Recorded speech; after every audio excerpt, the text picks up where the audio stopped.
The next abstract I was requested to comment upon was some post-hoc analysis from the EXPAND study.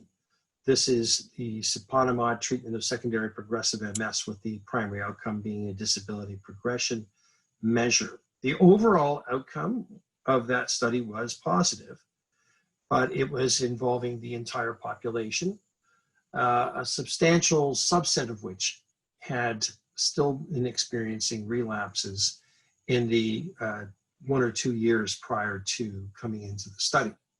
So they decided to look at this post-hoc analysis by separating the patients who had relapses from those that did not have relapses pre-study, because the initial thought was that the patients who were having the relapses were probably driving most of the treatment effect on disability progression.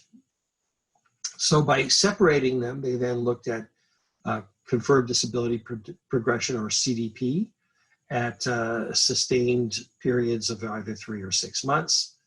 And their own data shows that the percentage reduction in the patients who had not experienced relapse were quite small for a 3 and 6 month progression. And the numbers that they quote for that were 18 and 13%. This is in the patients who had relapses in the prior 2 years.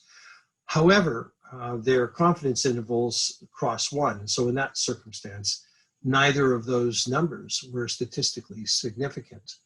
And then when you looked at the patients who did have relapses, the reductions were actually quite higher.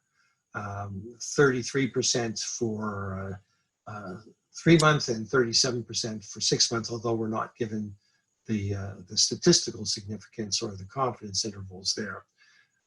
Their conclusion that patients who did not have relapses were also benefiting is called into question here. The only significant effect in the non-relapsing patients appears to be the 25% reduction in patients who had attacks in the 1 year prior to the study, since that confidence interval does not cross 1. But the relapsing patients looks like they had significance in both the 1 and 2 year, but those numbers are not provided. So in the end, I'm not convinced that there's a treatment effect really in patients who have not experienced relapses. And I believe that is in keeping with the way in which the drug is actually advised to be used by at least Health Canada. I don't know if that is the case with the FDA, that patients with active forms of secondary progressive MS, and active usually means patients who have had relapses in the prior 2 years, or changes indicative of new lesion formation on an MRI. Those are the ones that are most likely to benefit from siponimod.